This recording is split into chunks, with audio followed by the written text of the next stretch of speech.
Our first group of presenters are all from, well, the three to my immediate left are all from Kenyon College, and my brother at the very end is from the Machinist Union, headquarters in Maryland. Yeah. So I'm going to just introduce them by name. They're going to, and then Mark, who is the controller there, will talk a little bit about what their situation is and what the labor management, the process that they've gone through to create a labor management process to address some of the concerns that had prompted Kenyon to think about outsourcing and the collaboration to try to preserve good jobs. So to my immediate left is Mark Kohlman, who's a controller at Kenyon College. He's been there several years. To his left is David Kuninger from UE, the Electrical Workers Union. He's an employee of the college. To his left is, this is so easy, David McCoy, who's with the Machinist. He's a vice president of the Machinist Union local there, and he's been with the college for 29 years. And then finally to his left is Jim Reid from the International. These three guys drove in from Ohio yesterday. They're going to be driving back after their panel is done, and so this is why we wanted to go ahead and get started. What we'll do is they'll talk for a few minutes, 25 or 30 minutes. We can then take a little break, and Lilia and Fabian will come up. They'll race out and get their lunches. I'll introduce Lilia and Fabian, and I'll go get my lunch, and then Lilia and Fabian will speak, and then we'll sort of, if there are any immediate questions that folks have right during their presentations or immediately thereafter, you can answer them. I mean, you can ask them, but we may preserve questions to the very end. And this lasts only till 1:30, and after our panel is done, Kathy Ruckelshaus will give marching orders for the rest of the day. Okay, thanks, Mark. Great, thank you. I'm Mark Kohlman. I'm the Chief Business Officer of Kenyon College, and we're here to talk about the Middle Path Partnership. Let me start quickly by giving a little bit of an overview of the college. It's a small liberal arts college in Ohio, founded in 1824. We're about 1,700 students, so we're pretty small. I went to Purdue University, where my dorm was bigger than that, so it's, we're a small but close-knit community in Central Ohio. We, for better or for worse, have Rutherford B. Hayes as an alum, and Paul Newman. And our biggest claim to fame athletically is our swim team, who up until a couple of years ago had a streak of 31 in a row, national championships on the men's side, 28 in a row for women. We lost 2 years in a row by 1 point one year and 2 points the next year, but we're now back on track. We've won the last two, so we're hoping for another streak similar to the past. Specifically, we're here to talk about our maintenance department, which is made up of our custodial grounds and our trades workers. Our campus is stretched over about 200 acres, 140 buildings, ranging from the church, which is in the picture there, which is 150 years old, to our science squad, which was built about 10 years ago. So we have a wide range of buildings and services and needs within our maintenance department. Our relationship with unions within our maintenance department has been long. Over the course of the last 40 years, the custodial and the grounds group and the trades group have either been in the same union or different unions, and currently now they're represented by the IAM for our custodial group and the UE for our trades group, which is made up of plumbers, carpenters, electricians, HVAC guys. So the custodial group and the grounds group number about 59, 58, and our trades group is about 24 now, 24 workers. So back in 2012, the college as a whole was looking at various ways of the way we do things. There's a ongoing national dialogue about the cost of education, and for us that really translates into a discussion internally about how do we focus our resources on the core things that we do, academics, student life, and how do all the other services support those things. So I started looking at evaluating the services within the maintenance department and evaluating how we do things, and is there a different way to do it, or can we change the way we're doing things internally? And in doing so, I was evaluating an outsourcing company. There are facility services companies out there that work within the higher education market. And in evaluating that and bringing that idea to the table, we went from the possibility of outsourcing to where we are now with this partnership between management, the two unions, and the college, really. So we're here to talk about that. I'm going to let Dave explain the process from the point that we proposed outsourcing to when we signed the partnership agreement. And then our second Dave is going to talk about the actual structure of our partnership agreement, and then we'll take some questions if we have time. Hello, my name is David Kuninger. Oh, it's on. It's on. Just get close to it. My name is David Kuninger. I've worked as a plumber at Kenyon College in Gambier, Ohio for the past 21 years. I'm also the recording secretary of my union, the United Electrical Local 712. I'm here today to tell you about how our union dealt with the proposed outsourcing and the creation of the Middle Path Partnership. The name Middle Path is significant. It's a historic path that runs through the center, in the middle of the campus from north to south. Everything is off of the middle path. We thought it was fitting to call our partnership this, the middle path between labor and management. When presented with the proposal to be outsourced by the college on June 5th, 2012, we had a decision to make. One, to accept this proposal and ultimately not work for the college after August 1st, or fight it with all of our ability. As a rank and file union that is run by its members, we unanimously chose to fight. This was our livelihood at stake. We had a combined 435 years of service to Kenyon and 22 employees. We felt it was not a good decision for our skilled trades group and not in the best interest of the Kenyon College either. We all intended to remain Kenyon employees. We started an email campaign to get the word out and began regular picketing. As time progressed, our pickets got larger each week. The support was growing. Before long, students, alumni, professors were in contact with us wanting to support our cause and asking how they could help and suggesting things for us to do. We never realized so many people felt so deeply for Kenyon College. One group of students formed the Kenyon Community Alliance. We still meet weekly with them to this day. Now we can help them deal with other community issues. 2 Kenyon students started an online petition to stop the outsourcing of our jobs. There are almost 4,000 signatures. It went against the meaning of community at our little college in Gambier. Community is not just a word at Kenyon. We wore t-shirts that said community includes unity. We used the social media to its fullest. I didn't even have a Facebook account when this all started, and soon I was administrator of 2 group pages. There was a group page started by Kenyon alum that would take days to read. There was so much information on it. We were amazed at how many people were watching this from all over the world. We received coverage from our college newspapers, college blogs, the local newspaper, TV stations in Columbus, and national news organizations such as the Huffington Post. With continued pressure, our Kenyon president announced the formation of the Maintenance Management Advisory Panel. Its purpose was to slow things down and take a better look at the situation that was unfolding.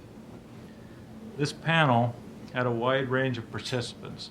It included students, faculty, staff, union leaders, and trustees of the college. The decision of the advisory panel was made not to outsource the 2 union groups in maintenance. They recommended 4 possible avenues for the future of the Kenyon College Maintenance Department, one of which was outsourcing our management. We didn't feel this was right and put out the Middle Path proposal.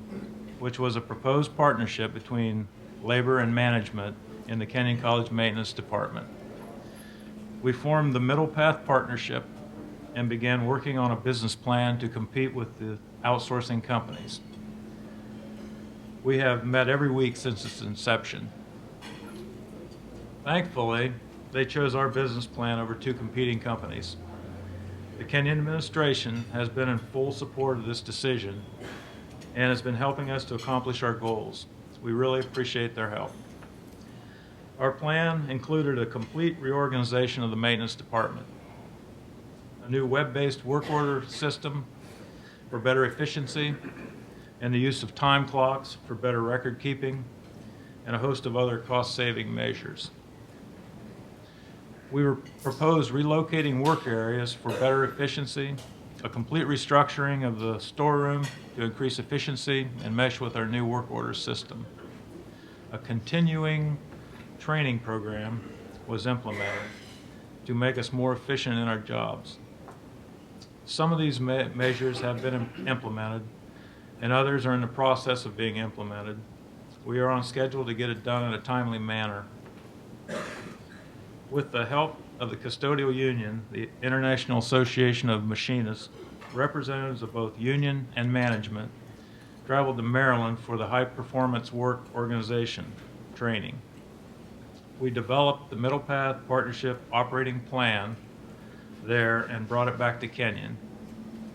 The simple premise of the structure is we have a Middle Path Partnership / daily operations team that is the steering committee of the partnership. The workforce is divided into 10 natural work groups that deal with issues at the work level. Their charge is to come up with efficient ways to do their jobs and possibly save money in the process. There's a member from each natural work group on the daily operations team. We are continuing to send groups to Maryland for the training we receive, and the IAM has been coming to Kenyon for continuing training sessions on partnership building. We can't thank the IAM enough for all their help. We couldn't have done it without them. We no longer have top-down management decision-making. We have joint decision-making process that includes both labor and management.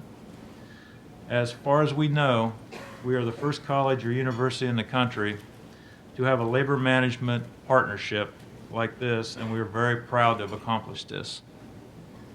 The moment we are most proud of was when IAM International President Tom Buffenbarger and UE International President Bruce Klippel came to Kenyon last August and signed the Middle Path Partnership Agreement with Kenyon College President Sean Decatur.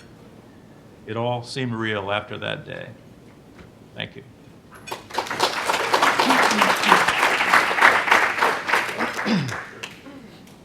I'm Dave McCoy. No closer. This was new to everyone involved. When this all started, there was little or no trust, but everyone had one goal, and that was to stop the outsourcing. And what we came up with ultimately was the Middle Path Partnership. And obviously, with this, there's a lot more than I can do in 10 minutes. So I kind of went through and picked out some of the more important parts of it, or highlighted some of it, I should say.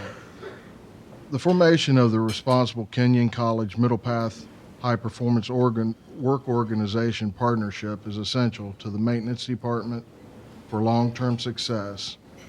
Our partnership will create a relationship where all employees are empowered to be successful, are involved in decision-making process. Before we went to Maryland to get the training, there was, and I'll show you a little bit later, there was 4 from our union, 3 from the UE, and 4 from management. And a lot of this stuff came about in that fact of, learning to trust, learning to share, look at things honestly, not just what I want, but what we really needed. And I think that's what, ultimately got us to where we're at. The college and the unions recognize that a total team effect is required throughout the HPWO implementation and development process. As we strive toward excellence, we agree to trust, respect, help each other throughout all phases of the partnership and its commitment to positive workplace changes. And I don't know of anybody on the MPP that doesn't believe that this is a living, breathing document. It's, you know, what is good for today may not be tomorrow, but we will make appropriate changes to make it, you know, make it work. The partnership is based on the foundation of shared decision-making at all levels of the organization.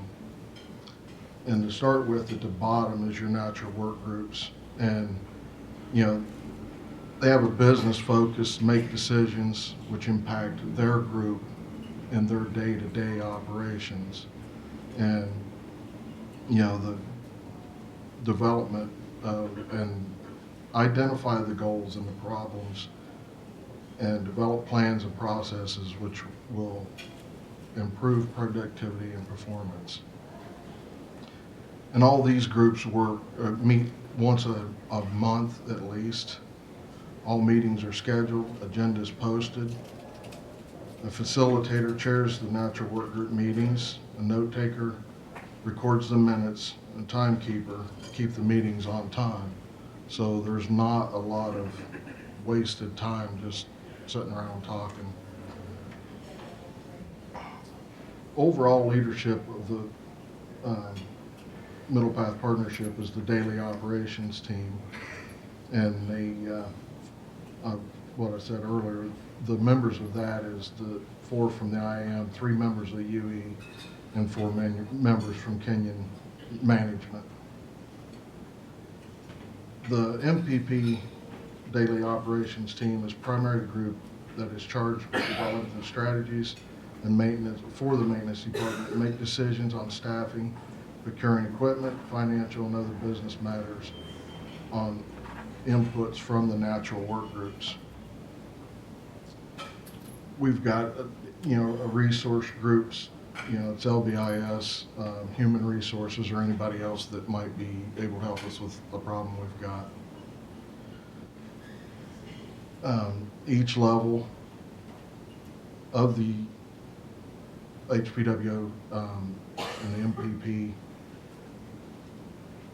tracks the progress of the business and the partnership. And if there's something that, you know, one group can't figure out, then they go to the next group, from the natural work group to the, you know, the MPP DOT, to if there's something there that we can't figure out, then we've got the Executive Review Committee, which is the Chief Business Officer, Director of Facility Operations, 2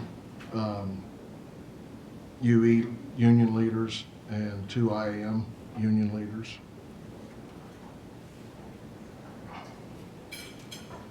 And a couple of our documents that we keep, and I mean, it is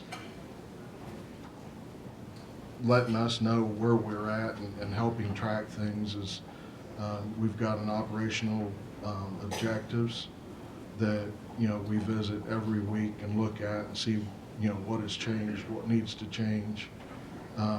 You know, development of campus-wide service feedback survey for faculty and staff, and the students. You know, we've reorganized staff. Like, you know, we hired an extra plumber because there was a need there. We got a new work order system. We've totally reorganized our storeroom because it was a real problem. You couldn't find what you needed. Well, now it's all, you know, just rows of shelves, and you've got a shelf number, and, you know, a section number to know exactly where it is that you want, what parts you want. Identifying core training needs and budgeted savings potentials, and some of the stuff that's, you know, I was surprised at some of it. You know, we switched trash bag vendors which was one of the suggestions that came through on how to save money. It's projected $11,000 a year. In the grounds department, which I'm part of, we bought a mulch screener, which, you know, it could possibly save us a little bit in fertilizer, but mostly it's going to save us a lot in top dressing, topsoil, gravel, because we're going to be able to sift that stuff. And that's looking, you know, we're looking at annual savings on $10,000 a year on that from stuff that we don't have to buy now. And performing our own elevator inspections, you know, training our people to do that particular part of that is actually cut 21,000 out of Otis. out of the Otis contract, and Otis helped us do it. So, I mean, another resource group. Through this partnership process, a new workplace culture is created. You know, and trying to get, that's one of the bigger challenges at this point for us, is to get all these younger people or newer people that we work with on board on this. You know, it gives them a real avenue, you know, to step up when one of us is tired, you know, and to really have a better place to work, which Mark said at one point, oh, this is a good place to work. Well, yeah, it's a good place to work, but I really think it's a phenomenal place to work. It really is a good school. It's a close-knit community. And I think that's a lot of what we put in this, is all our salary and hourly employees will be treated with respect and dignity. And they will discuss issues openly, fully, without criticizing each other, and look for mutually satisfactory solutions to key workplace issues. And I really think through honesty and respect in all matters, this partnership will never need to end. Thank you. So we're really in the first year of this partnership, and we've gone from, and we were talking about this last night, we've gone from an environment where we really had, within the maintenance department, 4 unique groups: the managers, the trades group, and then within the IAM, to some level, custodians and the grounds crew were even separate groups, kind of doing their own thing, working independently of each other, not communicating very well, to now, through the structure that Dave explained, working from the ground up in the natural work groups, where, you know, groups of custodians, the ground workers, the trades groups are talking about their issues, bringing if they can't resolve that issue at the natural work group level, bringing it to the daily operation team, that group then figuring out how to come to a resolution, and if it needs more resources or something like that, then bringing it to me, either directly or through the executive review committee. So I think we're still really in the infancy of this, because we're about a year into it, but there's a lot of promise. And the fact that we went from a discussion of outsourcing to adding a position in the trades, looking at reorganizing within the custodial and creating leadership positions within the union. We now have a lead custodian position. It's really been a 180-degree turn in terms of how we thought about operating within that department. So I'm encouraged about the future. I'm encouraged about the relationship that the college has with its employees, the relationship that we have now with both unions, and I'm just really excited about keeping this going and moving forward. That's it. That was great. And I think what, we've seen for years, we think about community organizing, the role that students play when they start to organize around an issue. And yeah, that question came up yesterday and again today about, does the client matter? Does the employer matter? I mean, especially in our industry, in higher ed, and certainly within small schools like Kenyon, it absolutely matters. I mean, we have a long relationship with our food service provider. We've been outsourced since the 50s. But nothing happens there unless we say it happens. And that relationship matters greatly to us as a college, to the vendor who's a Ohio company now.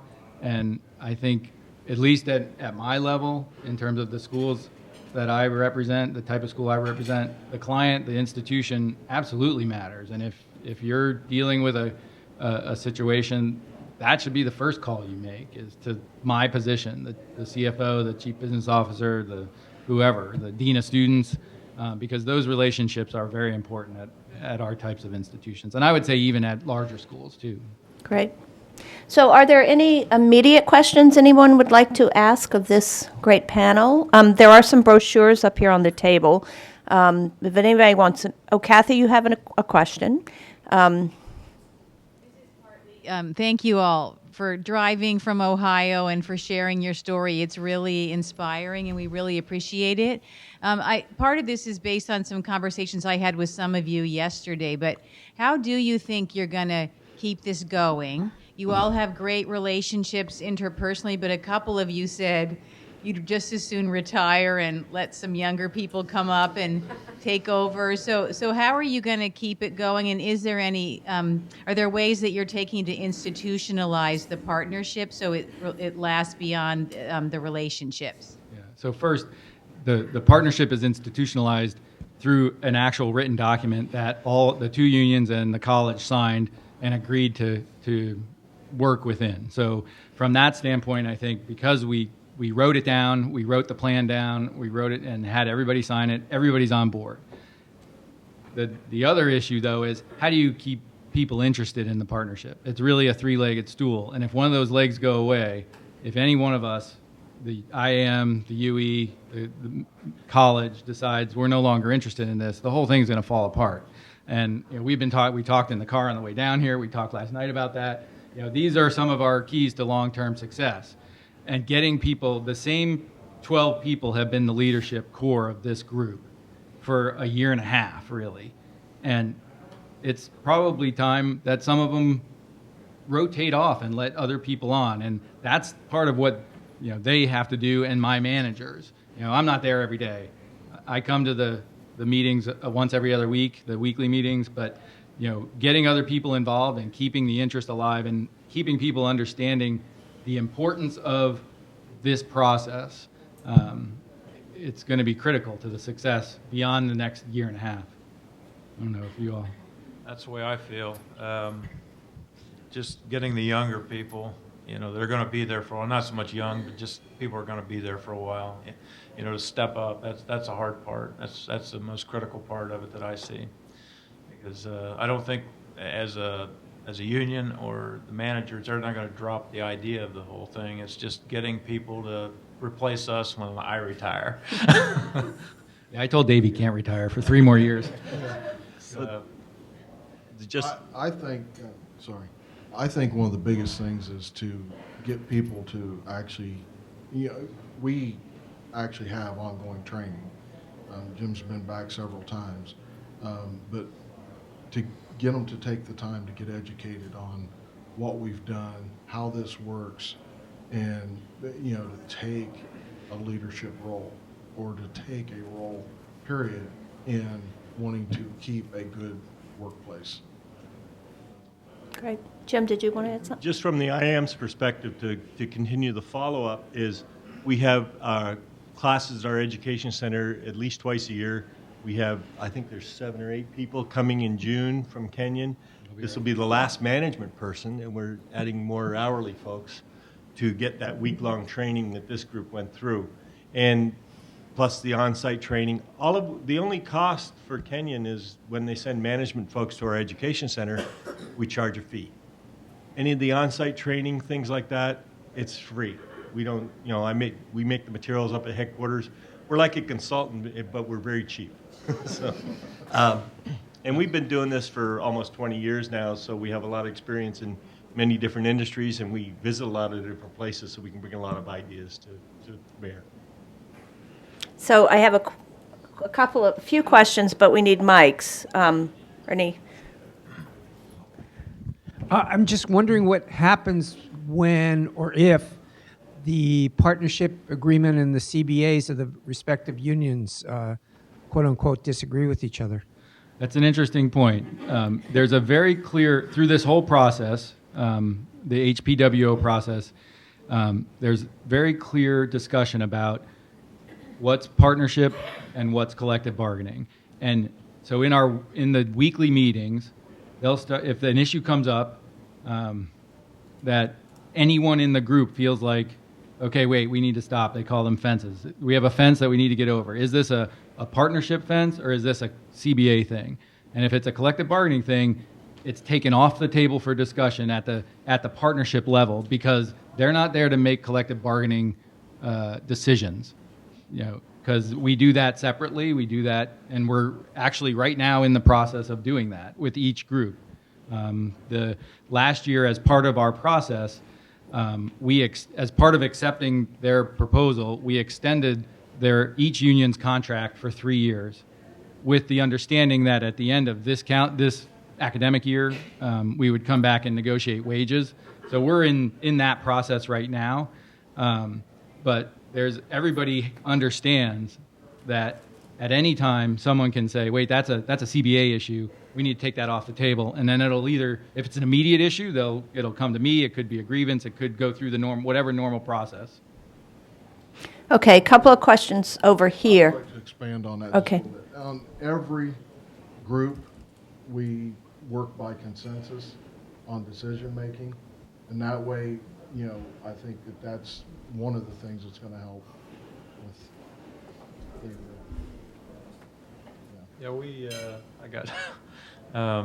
We've had some bumps in the road. It's all new to everybody, and when we've worked through every one of them, sometimes we have to bring Jim in for direction, but it's worked. It's support, and it's worked like it's intended. Great. So let's do. These guys need to get some lunch, so let's do one question. So We miss many meals most of I know. if it's okay, I'd like to do one question. Then they can get lunch. I'll introduce Lilia and Fabian, and then we can bring everybody up together for. Or we could do two really, but it's over here. I think it's Anna. Yeah. Thank you so much. This is really encouraging and inspiring. You talked about some really significant cost efficiencies that you found and that you did a business plan. I'm curious whether kind of how your business plan that was accepted in the end compared to the outsourcing option. From the college's point of view, were you able to find so many ways to do things more efficiently that the cost was more or less the same, or was it that the college said, well, maybe this will cost us a little bit more, but it's worth it for the community and for the kind of values that the college believes in? Did it come out less? Where did it fall on that? So we had 3 proposals, 2 outside companies and the Middle Path Partnership proposal. The big difference between the 3 proposals, I think, looking at the 2 outside companies, really was the time period that it would take us to get to where we need to be. The companies have a lot of resources to bring to the table immediately, support from engineering departments, support from systems departments that they would have brought to the table and had up and running in months, as opposed to, we've been working on implementing our work order system for a year. But that's because we've been doing it ourselves. So from the service standpoint, the decision was made understanding that it's going to take us a lot longer to get to the point where we need to be doing it ourselves, but based on everything else in the proposal, we're okay with that. There are clearly, I don't think we would ever have gotten to a point of the relations that we've built over the last year had we brought an outside company in. So that was a big consideration. in looking at the three proposals and how do we get back to a position of really working together and having unity within that department and across the campus in support of what's going on. So I think those were the two key factors in evaluating all those proposals. The money side of it, outside companies throw a lot of numbers at you. We're going to save you $500,000 right off the bat. Well, maybe not. We see long-term possibilities with the plan that the union and management put together for ongoing savings, and that was important as well. But it wasn't as important as the company saying, well, we'll just cut your costs immediately. Great. So Angie, is it okay if we wait? Or okay. So I'm going to excuse these guys to go get some lunch, and then I'm going to bring up. Thank you. That was great. Lilia Garcia and Fabian. I was so worried about pronouncing his first name, I didn't ask you how to pronounce Loera. So you've met Lilia earlier. She's the executive director of MCTF. She's also a member of NELP's board, I'm honored and happy to say. Fabian is the ED of Sunrise Floor Systems, and I realized when I was talking to him earlier that I read an article about him just a few weeks ago about how he's made it work. And so these two have partnered. You heard a lot from Lilia yesterday, so we're hoping that today we'll let Fabian take the floor. This is not a surprise to you, I hope, and really sort of talk about it from the perspective of an employer, a contractor who wants to do the right thing by his employees, wants to remain competitive, wants to obey the law, and how the value of the partnership he has with MCTF and how it all comes together. So about, 20 minutes altogether, and then we'll take some more questions. So. My name is Fabian Loera, and I'm president of Sunrise Floor Systems, a union contractor in Southern California. And working with the union is actually have been one of the best benefits of my service. And a lot of that has to do because we work very close with our customer and also very close with the MCTF that have brought a plain label feel for the customers that we provide service in Southern California. And most important is making the customer understand that there's also other ways of saving, within their organization by inventory control. And not always is going to be the labor part of it that they have to sacrifice to get to the savings that they need to achieve. Very few customers out there see the same goal.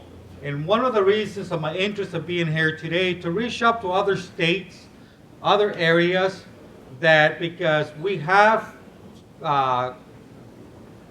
retailers in the janitor industry that they look only in those areas that they have to have compliance of enforcement instead of voluntarily enforcing through their contractors the service that they receive.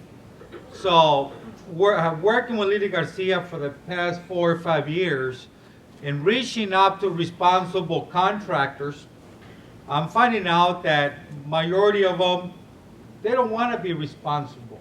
What they want to do is provide this service to their customer, and instead of maintaining standards for their customers,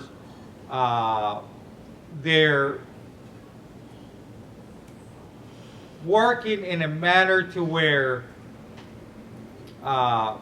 labor and cutting corners is more beneficial than maintaining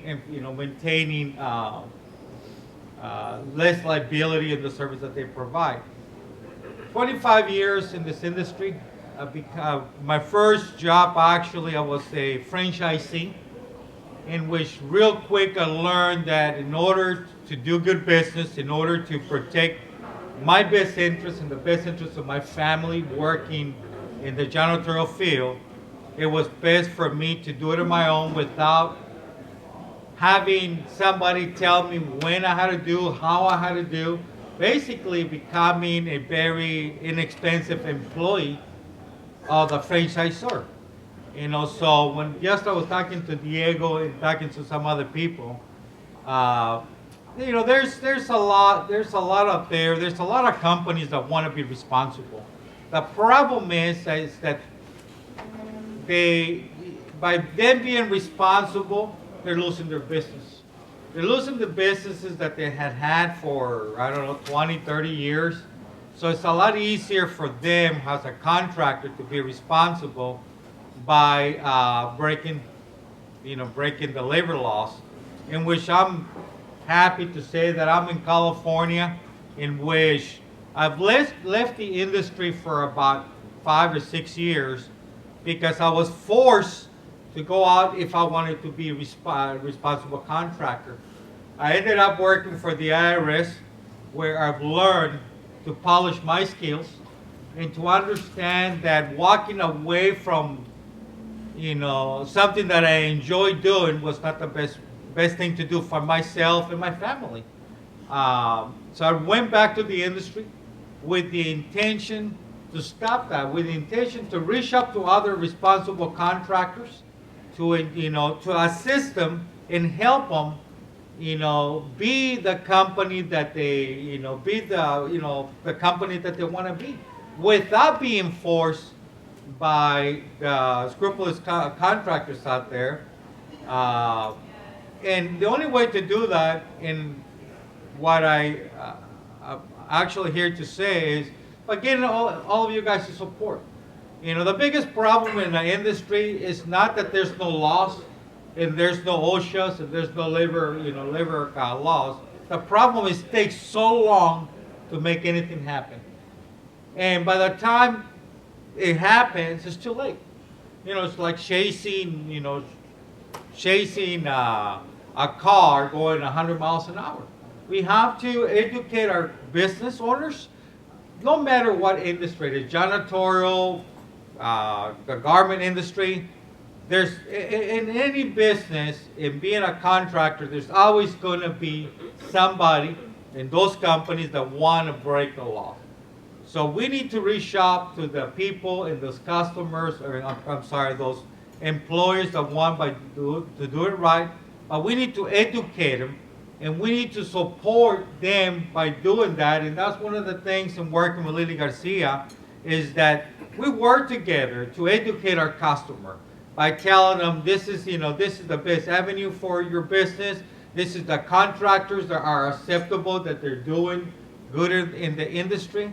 And to me, that was huge, because the customers that we have, 99% of those vendors are and were doing wrong and still doing wrong. And the only ones that were able to understand that is where Lily Garcia went in there with the SEIU and say, this is what we need to look at, and they did. So it's very important that every state and every department out there, by working together, we can accomplish a lot more than trying to make new laws. Let's just make sure that the laws that we have there gets processed, and gets processed on time, instead of taking years and years to resolve minor issues. So pretty much, we all understand the issues that we have. I sat here today, part of the day yesterday. I don't think I can say anything that it was discussed here in this table yesterday. I think there's good contractors and there's bad contractors. And laws are made to enforce or educate those bad contractors. That's why we come with more laws to protect the interests and the rights of the employees. But we can't enforce the laws that we have right now. Why make any new laws for it? It's something that I don't understand, that we can elaborate for years to pass a law, and then when we pass it, it's a big trophy, but yet it doesn't get enforced. It goes under the table, and then, the new generation of janitors, the new generation of, federal employees have to fight for that same things all over again. There's a whole new generations janitors out there that don't understand what we do and what we're doing as federal government, state government. They always say, why even say anything? Why even raise up our voice if nothing ever takes place? I think it's time to be responsible, just as responsible contractors. Let's be responsible organizations and look for the best interests of those janitors and those companies that want to be responsible as well. So, but that's all I got. Okay? Talk a little bit about your clients. Fabian primarily provides floor care service in the retail, primarily supermarkets. Correct? So could you provide a little detail about your understanding of what are the client companies thinking about? What are they making decisions based on? And what, from your perspective, you've seen us struggle, right, for example, with Food for Less, right? We've identified violations. We take them forward to them. Fabian is one of my advisors on that effort. And yet, what they do is they remove the subcontractor, but they keep the prime. And so we're at it, each time. So could you talk a little bit about what's happening on that side? The janitorial is broken down just like law in different practices. So janitorial services, there's the market, there's the medical, there's the commercial, divisions. And very common that if you're into the market industry, to stay within the market industry. Very rare you want to be going into other divisions. Kind of like law, if you family practice is family practice. You don't do real estate. Same thing. So this industry, the market industry, have gone from a small mom and pop business operators to big corporate enterprises. And one of the things is that what drives that is the supermarket industry pretty much dictates what service they're going to provide, who's going to receive the award, and for how long, and how this service is going to be executed. And what Lily Garcia is talking about is that they pretty much, the industry is going to say how long the contract is going to be enforced and what company. It's been like that for the past 10, 15 years. Important issues in there is that they have new buyers that have no idea what the industry, even a collective bargaining agreement looks like, or a contract. Everything in the contract is there that was put together 30, 40 years ago. And one of the things is that there's no legal people in their organization that even look at these contracts. So for the most part, it's one of those things that the maintenance of it is the contractors pretty much use the subcontractors, and the subcontracted employees, in which typically they work 15 days of work, 1 day off, 10, 15 hours a day. So at the end of the day, the one affected is going to be the subcontractor, the subcontractor employee, and the main contractor that's scheming 10, 15% of the profit, locks in these subcontractors that if there's a problem, whether it be a legal issue or OSHA issue, whatever it might be, they just pull the subcontractor, what they call in the industry the mule, and the main contractor, like nothing happened, including the customers. So one of the things in California that I want to see happen is make not just the main contractors responsible, but also the customers responsible. Because if we don't do that, And we always we're always punishing the middle, the person out here at the bottom. This is going to continue. You can't stop the bleeding until we hit to the top. And that's one of the things that Lily Garcia and SEAU have for the longest, work on that. But at the same time, it requires us as consumers and us that we buy groceries not to do business with these people that do that. Because that's where it starts. We're here, sit down, and we raise up our hand and we believe in this, but yet we get out from work and where we stop and pick up groceries, the same place that we shouldn't be doing business with because of the bad businesses practice that they have.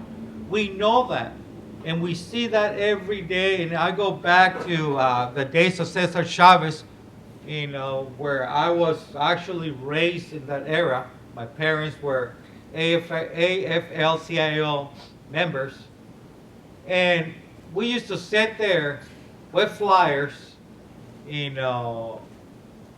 every day, sacrificing a lot that we didn't have, but nothing took place until the strike took over.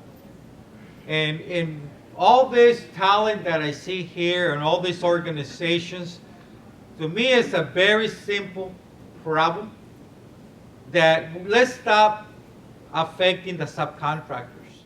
Let's get back to where the people that are taking the money and making the money that we should be enforcing. That's enforcement right there, with those companies that have 15, 20 different attorneys protecting, and the subcontractor here, an employee, a 1099 employee that gets hired. That's what we normally affect.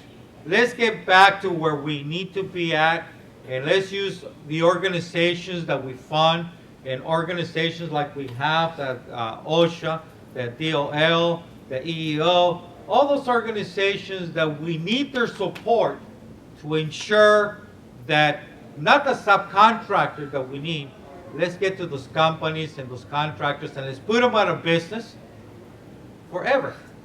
Not for today, where Pancho is the owner right now, and then tomorrow is going to be Juan or whoever. Let's put them out of business forever too, so we can do business right, live the American dream for ourselves and for our kids to follow.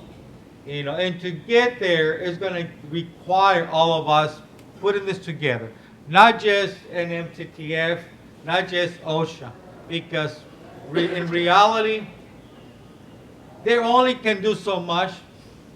But if we all stop shopping in those places that are conducting business that they have labor abuse, I think that's going to hit them worse. And the publicity that we need to do, instead of just $190,000 fine, that is going to, all they have to do is stop this one sprinkler for 1 month, and that pays $192,000. Let's hit them where it hurts. Let's hit them where we need to protect not just what we have here, our kids and our grandkids. Because I've been here for 25 years in the same industry, and I've heard a lot of talk, but no actions. Let's put some actions behind of all that we have to put in there. That's where I'm here to talk about. Not just this employees and that employees and a trophy fine. I'm talking about the reality of things that we face, where you stop and pick up the sandwich, and your soda every day is the same person or the same company that is providing subcontractors jobs that are below normal wages or minimum wages. Why do we need to increase the wage hourly when we can even control the wages that we have in our labor divisions? So, contractors, let's get the real ones, let's get the responsible ones, and let's work with them as we need to. So thank you, Fabian. That was great. So I'm going to, Mark and Dave and Jim, if you all want to come back up. And then I know, Angie, you had a question after the first. Okay. So does some NELP staff have the mics to take around if, okay, Diego does. So are there any questions? These were both really thoughtful and inspiring accounts of doing of how to do things the right way. That it's both sort of a good business sense and is also very good for working people. So, Can I ask you a question? sure, Lilia, go right ahead. I don't want to put Fabian in the hot seat, but also to hear from the other partnership.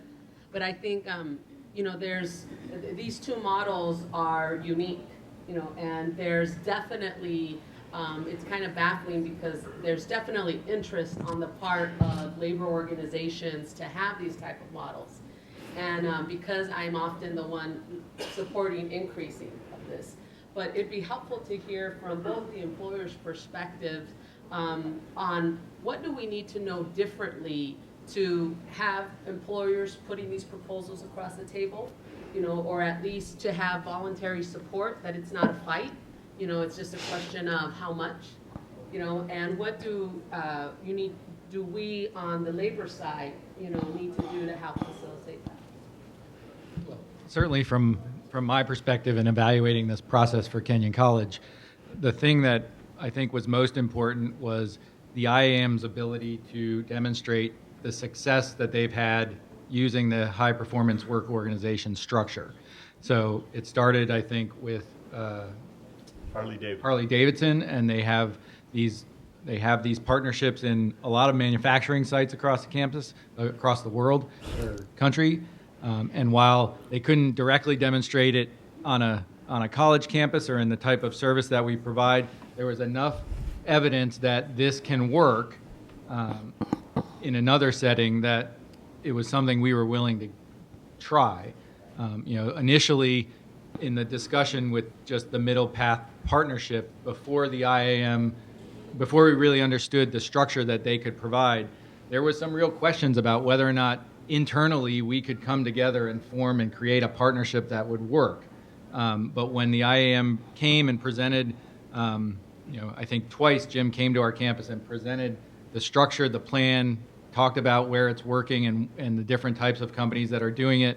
That really, I think, turned, at least for me, turned the corner in terms of confidence in our ability to make this happen. So the more companies can know that here's structures that work, and they're not the only group doing it. I think there's some good stuff happening with Kaiser Permanente in California with their labor management partnerships, and we looked at some of that as well. But unions, I think, who are pushing these partnerships need to provide the data and show the success stories to the companies, because that's certainly what made it turn the corner for us in the decision-making process. Well, adding to that, basically the same. I feel the same way. I think it can work. We need the local support, the local SEIUs, in working together with the customer and educating the customer. At the end of the day, it's education. We have been able to show with our customer in California that we're able to maintain cost, without sacrifice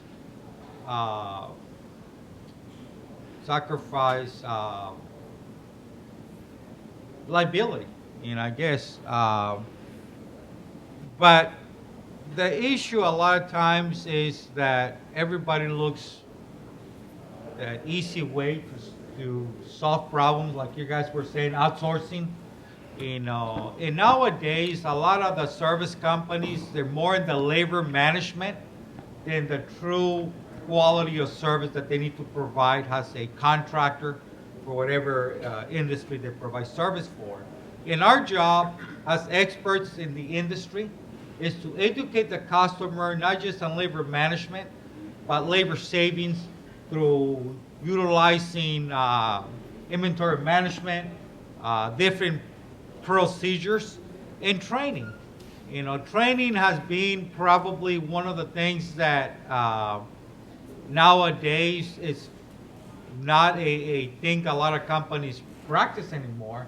And yet it's one of the things that we all need from top to bottom, whether it be a manager, whether it be a supervisor. We all need to be trained at different levels of the job, in which that's one of the issues that a lot of the companies and a lot of the service providers, all they do is send labor 9 out of 10 times without knowing what the labor, is supposed to do within the scope of work. And that's one of the things with Lita Garcia and the SEIU is to be able to break it down, not just to use labor, but to utilize also time studies of what it takes to clean those items, by using different procedures. And also reduction of liability through workman's comp reduction, and also reduction of liability at the same time through employee retention. That's a lot of all those issues play a lot of how the customer sees, and the employee-employee relations, is one of those things that the customer ain't, the contractor is not directing the employee. So what the customer do is say, well, you're not going to tell them what to do. I'm going to tell them what to do. So now we got dual, employee-employee relation going. So there's a lot to know and a lot to do. To us, the way we've been working in California have been very successful. We have stopped a lot of this kind of activity, and we want to see more and more companies doing the same. But Good. So I know that Dave wanted to say something, and then Jim, so. Yeah, I wanted to expand on what Mark said about believing that we could work with management. We've had a trying time over the years. I've been there 21 years, and we've had several labor struggles. And when we started meeting with the management and putting together we actually just developed our partnership on our own before we went to Maryland. We just got it formally when we went to Maryland. And I think you were skeptical, and I think everybody was skeptical that we could get along. Well, we put everything behind us, and we went. We knew this is what would take to save all of our jobs, and we started working together, and honestly working together. Like I said, we've had a few little bumps, but we worked through them. But overall, we are working as a team. We're not labor management anymore. We're working together as 12 people, and that's what. Well, just from the basic concept of the IAM's HPWO, High Performance Work Organization Partnership, labor and management have more in common than we have in conflict. The collective bargaining agreement is a way to deal with the conflict. We need to find the things we have in common and build on those. Every company we work, whether we're in an adversarial relationship or a partnership, people get together. If somebody has a major issue, a health issue, an accident occurs to somebody, they gather together, raise funds, support one another in their communities. It's just building on that and treating people like people, humans, and we all have something to share. And it's just building on that relationship. We work with about 40 to 50 workplaces around North America, building partnerships, and we've probably done visits to a lot more where they just can't seem to get past that I'm the boss, you do what I say attitude. So it's just the way people think, and you keep throwing the seeds out there. Some will take, some don't. So I'm sorry, but this is, we're trying to stay on schedule, and I know these guys have to drive back to Ohio. So I'm so impressed with, so I want to thank Jim, Fabian, Lilia, Mark, Dave, and Dave for this presentation.